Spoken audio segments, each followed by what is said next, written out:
Welcome to Monad Radio, the frequency that breaks the dark. Today we're talking about that pesky Christian terminology.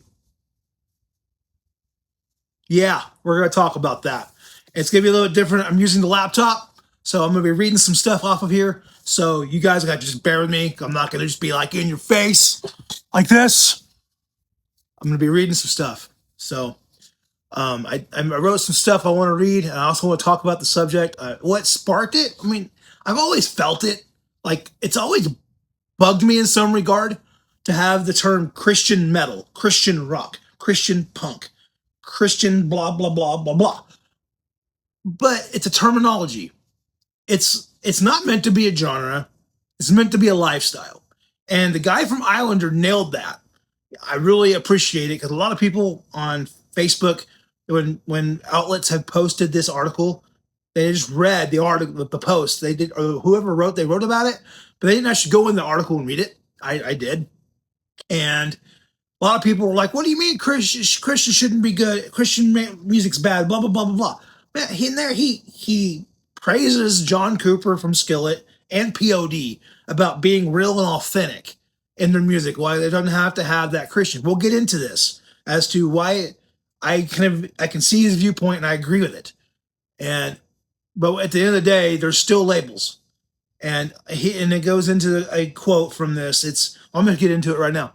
So, according to the link from Church Leaders, says he said Jesus didn't build a Christian only circle.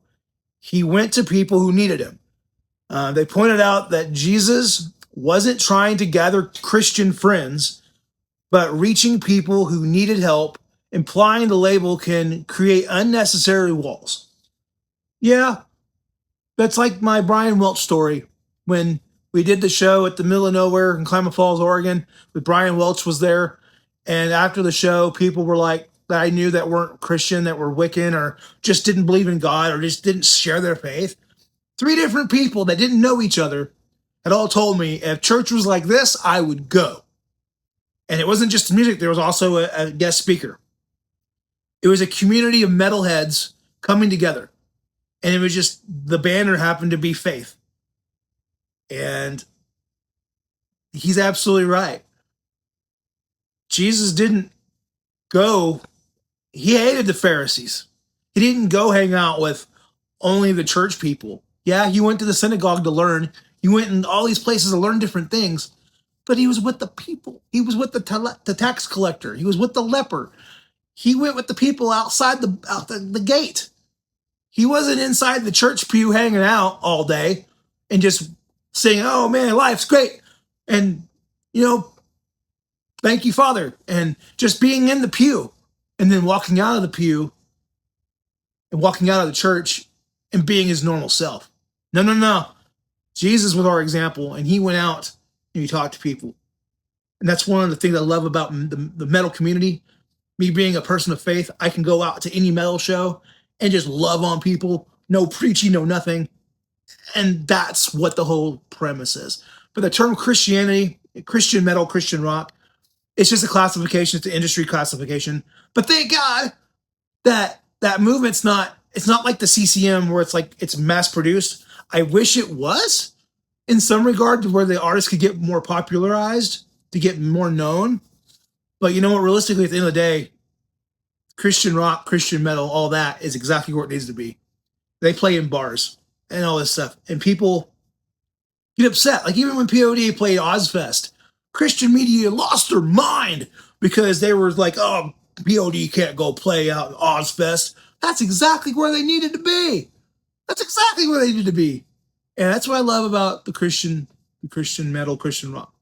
But back into subject also, he said Islander isn't a Christian band or is a non-Christian band.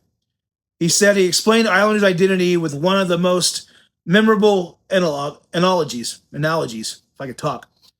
Quote, "When you go to an Italian restaurant, you don't want Christian spaghetti or non-Christian spaghetti. You just want hope that tastes good." This is the way of saying the label shouldn't define the art. Not wrong. Like I said about POD, he praised POD for sharing faith without selling it. Guy from Islander, I'll butcher his name, so I'm never going to say it. He pointed out that POD is an example of a band that lives in their faith authentically without turning into something that's a marketing tool. Bro, Christianity marketing tool. See, that's the thing I was talking about with the CCM label. It's like, it's not a marketing tool. It's like, I think it's what it's about. I love all music, right? I get it. And there's labels there. The CCM world, they've got a lot of good artists. I even play a little bit of them on Monan Radio, or I will in November when I start doing the hour of worship and low end CCM just for 1 hour, just because I want to have a little bit of a soft, calm worship. I'm not a hater. I'm really not.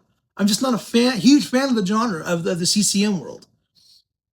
But I respect it. And I understand that there's a lot of outreach that goes, and it does help people that listen to Christian music. It helps people where they're at. And that's what I love about it. It's really what I love about it. It's not a marketing tool like metal. He said that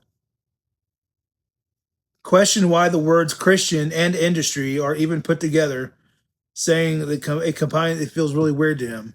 Yeah, because Christian industry, it's just some labels it's found a way to market it and make money. That's what it is. It's just the consumer world we're in, is what it is.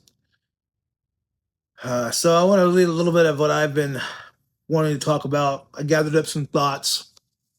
I'm going to read them. But I just want to say that, once again, I love Christian music. I love music in general. It's a universal language.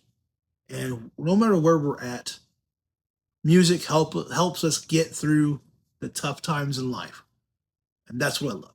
And Monad Radio, we're giving the opportunity to source for alternative Christian music. That's what I call it. Alternative Christian music. We're talking the rock, rap, metal. I'm not playing much rap unless it's like rapcore, like Exiguous or like Rod Laver. I'll play that because rap has its own culture, and that's not really where Monad Radio is. But if it blends it, I'll play it. Oh, Spoken and K2S. That song too. Anyway, I'm digressing here. But I just want to say that Monad Radio's got it's more of an overall rock community, metal community, and it's going to show. Because right now I'm trying to play diverse, a little bit of everything. But I just love music, and I love that music can be an outreach tool to witness to people, even to me, including me, especially me. All right, here's what I've written up. I'm going to read it, so bear with me. I appreciate you guys for staying here. Comment below if you read the article from Islander talking about Christian music, or what's your thoughts on the term Christian music. Comment that below. All right.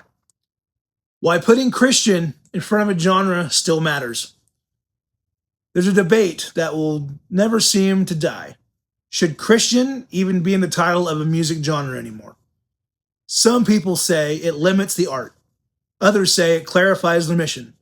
And somewhere in the middle, you've got artists who are just trying to make an honest music without getting boxed by a label that feels too big or too small at the same time. But here's the truth. Christian isn't a genre. It's a worldwide view inside a genre. Its lens, its foundation, the direction that the music points toward. Even the guitars are loud, the drums are chaotic, and the lyrics feel like they pulled straight out of someone's journal at 2 a.m. Where bands like Islander, Disciple, Spoken, and The Protest, and the entire wave of modern faith-driven heavy artists, the label isn't about marketing. It's about identity. It's about saying, this is where we stand, and this is who we stand with. The tension comes from outside. People hear Christian metal or Christian pop punk and assume it's standard. It's just soft, or it lacks creativity. But anyone who actually listens to it knows the opposite is true. Christian heavy music is often more raw, more emotional, and more honest than the mainstream scenes that it fits next to. And that's what I love about metal and rock. That's why I've always been drawn to it, even back when I first found about it, even like Audio Adrenaline and the Supertones and DC Talk. It just drew me different to the CCM world. It's funny because I grew up listening to country, like 80s and 90s country. So it's weird that I meshed into that. But that's the why it draws me. It draws me personally. Christian artists aren't trying to create a separate universe. They're rebuilding, no, not they're rebuilding, they're building a bridge. One that wow, if I could talk. One that connects faith, culture, and creativity in a way that feels lived, raw, and human. Whether the world understands it or not, the artists who carry that label aren't going to be doing it for your approval. They're going to be doing it because who they are. So the question isn't, should Christian be in the title? The real question is, what happens when artists stop being afraid of the label and start owning it? I'm going to say it again for the people in the back row. What happens when the artist stops being afraid of the label and starts owning it? That's where the movement grows. That's where the genre evolves. And that's where the next generation of Christian heavy metal music will have a voice. Back to the what if when, or what happens when an artist stops being afraid of the label and starts owning it. Okay. A lot of contradiction going on with me today, but I gotta say it, as much as I hate the name Christian rock, Christian metal, because it's the genre just to slap a label on there, it identifies the artist, but also it's ringing true. If an artist wants to be considered Christian, but they don't want that label, they're like, hey, I'm just a band. Mad props to you. Rock and roll. And if you want to be labeled as a Christian band, you're an outreach band, that's great. I love outreach bands. Yes. So they can all live together. It's like a melting pot. They can all live together. Just don't be certain artists, and for the sake of this video, I will not say them, but over the years, there have been a lot of artists that have come out and said, I don't want to be considered a Christian band anymore, Christian artist anymore. And I think it's the whole stigma of it all, because they still go out and they play shows in mainstream, which is where they should be. They're out there in the big time and they're doing their thing. And that's commendable. They're still, even though they don't want to be labeled that. Christian radio still plays most of them. But, that's where it's saying like the title. I think that's the end of the day. What are your thoughts on this whole concept?